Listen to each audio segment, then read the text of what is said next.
మీద ప్రమాణం చేసి నువ్వు ఏం చేసినావు, నువ్వు ఎంత సంపాదించినావు, నీ అయ్య పేరు చెప్పొచ్చి బండి సంజయ్ని భారతీయ జనతా పార్టీ కార్యకర్తలను ఆడి పోసుకున్నాక లోపడేసిండు. 2 రోజులు 3 రోజులు లోపడేసిండు.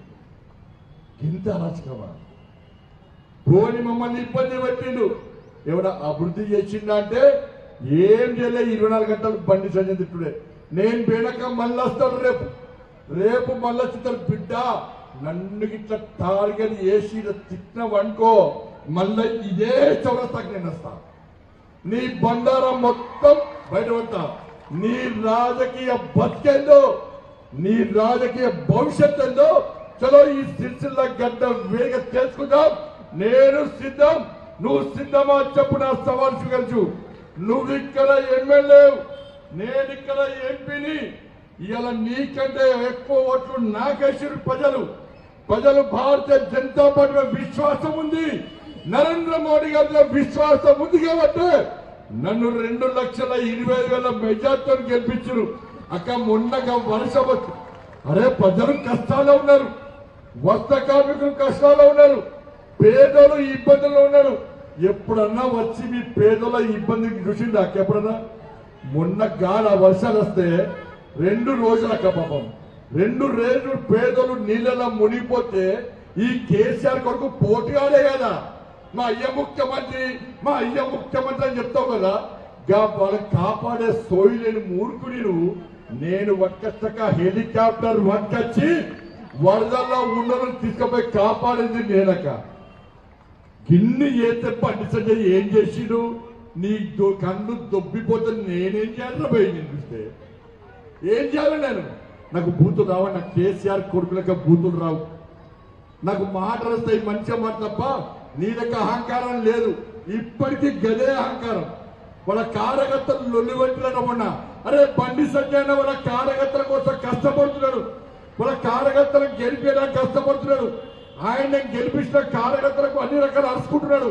నువ్వేం సార్ గెలిచాక లాభపత్త లేకుండా వేణవు నీకోసం ఓటేస్తే మా కార్యకర్తలకు ఏం జరిగింది సార్? మనం లొల్లిపెట్టినట. నేను బీఆర్ఎస్ పార్టీ కార్యకర్తలకు చెప్తున్నా, అన్న బీఆర్ఎస్ పార్టీ కార్యకర్తలారా, మీరు తెలంగాణ ఉద్యమంలో పాల్గొంటే మీకు బీఆర్ఎస్ లో అన్యాయం చేస్తే రండి, మీ వెనుకల కూడా బండి సంజయ్ ఉంటాడు, మీ వెనుకల కూడా భారతీయ జనతా పార్టీ నాయకులు ఉంటాం. మీకు కష్టం వచ్చినా ఇబ్బంది వచ్చినా మిమ్మల్ని కేటీఆర్ కాపాడు. ఆయన హైదరాబాద్ కే పరిమితం. నెక్స్ట్ ఇక్కడ పోటీ చేయడట, హైదరాబాద్ లో పోటీ చేస్తాడట. అందుకే ఈడికొచ్చు తగ్గించాడు. అయినా అక్క ఇప్పుడు బీఆర్ఎస్ పార్టీకి ఓటేస్తే పైసలు ఎక్కడ చేస్తాడు? నా ఘర్కా నా ఘాట్కా. వాళ్ళు ఇక్కడ లేరు, ఢిల్లీలో లేరు. ఇక కాంగ్రెస్ వాళ్ళ పరిస్థితి, కాంగ్రెస్ వాళ్ళకి ఓట్లేస్తే ఈ 2 సంవత్సరాలు మీకేమైనా చేసిరా? కాంగ్రెస్ వాళ్ళు మీకు 2,500 రూపాయలు ఇస్తారు. ఇచ్చిరాక ఓట్లు వేసిన గుద్దిరిగా గట్టిగా. మరి 4,000 రూపాయలు ఆసరా పెన్షన్ ఇస్తాడు. ఇచ్చిర్రా? తులం బంగారం ఇచ్చారు. తులం బంగారం బంగారం పెడుతున్నాగట. నీకు బంగారం ఇచ్చుడు మర్చిపోరి. పొంగ కొంగులు మంచిగా అప్పుడు ఉత్కపోతారు. వాళ్ళు ఇచ్చుడు ఓనం ఆయన గుంజుకపోకూడదు. దాదాలు తులం బంగారం ఇస్తారు. ఇచ్చిర్రా? మీ పిల్లలకు ఉద్యోగాలు ఇస్తున్నారు. ఇచ్చిర్రా? మరి మీ పిల్లలకు స్కూటీ ఇస్తున్నారు. ఇచ్చిర్రా? మరి ఈ వస్త్ర పరిశ్రమను ఆదుకున్నారా? ఒక్క పైసా ఇచ్చిర్రా? మరి కాంగ్రెస్ లోకి ఎందుకు ఓటేయాలక? ముఖ్యమంత్రి ఎవరో తెలుసా? నా తలకాయ నరికినా కూడా నా దగ్గర ఒక్క పైసా లేదు అన్నది. ఎవరన్నారు? మరి ముఖ్యమంత్రి దగ్గర పైసలు లేకుంటే మరి సిరిసిలకు పైసలు బీఆర్ఎస్ కూడా ఇయ్యలేరు. వాళ్ళ ప్రభుత్వం లేదు, ఉన్నప్పుడు ఇయ్యలే, ఇప్పుడు ఇద్దామన్నా లేదు. మరి ముఖ్యమంత్రి నా దగ్గర పైసలు లేవు అంటున్నాడు. మరి సిరిసిల్ల అభివృద్ధికి పైసలు ఎవరు ఇవ్వాలి? మోడీ ఇస్తాడక. నేను తీసుకొస్తా. మీరు మున్సిపాలిటీలో మనకు ఓటు వేయకున్నా కూడా ఇలా ఇన్ని కోట్ల రూపాయలు తీసుకొచ్చిన నాకు 3 సార్లు చెప్పిండక. ఏ బండి సంజయ్ సిరిసిల్ల ఓటర్లకు చెప్పు, ఇలా సిరిసిల్ల మున్సిపాలిటీని భారతీయ జనతా పార్టీకి అప్పచెప్పని చెప్పు. పువ్వు గుర్తుకు ఓటేయమని చెప్పు. సిరిసిల్ల సంగతి ఏందో అభివృద్ధి ఏందో నేను చూసుకుంటా అని చెప్పి నరేంద్ర మోడీ గారు చెప్పాక కరీంనగర్ పార్లమెంట్ లో ప్రతి మున్సిపాలిటీని గెలిపిమని చెప్పు. బండి సంజయ్ నీకు కేంద్ర మంత్రి ఇచ్చినా నువ్వు గెలిపించుకోనరా, నా ముంగట నిలబడు, ముడి పైసలు ఎట్లా నేను చూస్తా, నీకు పక్కా పైసలు ఇస్తాడక్క.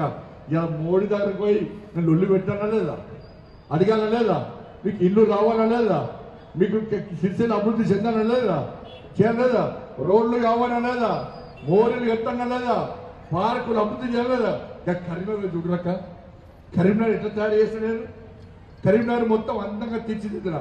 ఇలా చేద్దామంటే చేయలేక 5 సంవత్సరాలు కేసీఆర్ కొడుకు. అరే లెటర్ లెటర్ తీయరు, సరే పైసలు తీసుకొస్తా అంటే నువ్వు తీసుకొస్తా, నాకు పేరు రాదు, నీకు పేరు వస్తాడు. పేరు కూడా వెళ్తారా అక్క, పేరు కూడా వెళ్తారా. అసలు చేసింది మేము, పేరు మాత్రం టక్క టక్క నేను లేనిది చూస్తాడు. వస్తా టక్క కొబ్బరికాయ కొడతాడు, పీక్తాడు. కొబ్బరికాయ కొట్టుడు పీకుడు. ఆయన పైసలు నమ్మించిన ఓట్లు వేసుకుంటాడు. నేను పైసలు తీసుకొస్తా అంటే తీసుకురానేవే, నువ్వు మేము ఇచ్చిన పైసలు మొత్తం అటు ఇటు పెడతావే. పేదలకు ఇవ్వాల్సిన పైసలు పేదలకు ఇవే, మళ్ళీ ఎన్నికలు రాగానే పైసలు ఇచ్చి ఓట్లు వేసుకుంటావే. ఒక్కసారి ఎండ బాగా కొడుతుంది, తొందర ముగిస్తా, మళ్ళీ మీతో మాట్లాడతా. 11వ తారీఖు ఎన్నికలక్క కాంగ్రెస్ వాళ్ళు ఏం చేయరు. పాపం ఇవాళ చూసినక్క మీరు నన్ను పూర్తిగా గెలిపించారు, ఓటు పూర్తికి ఓటేసారు, అవునా కాదా. నేను పోయి వేరే పార్టీలో చేస్తే మిమ్మల్ని మోసం చేసినట్ట కాదా. ఇవాళ బీఆర్ఎస్ పార్టీ వాళ్ళు గెలిస్తే వాళ్ళందరినీ కాంగ్రెస్ పార్టీ వాళ్ళు చేసుకున్నారు. కాంగ్రెస్ పార్టీ చేసుకున్నారు, కాంగ్రెస్ పార్టీ కండు వేసుకొని తిరుగుతున్నారు.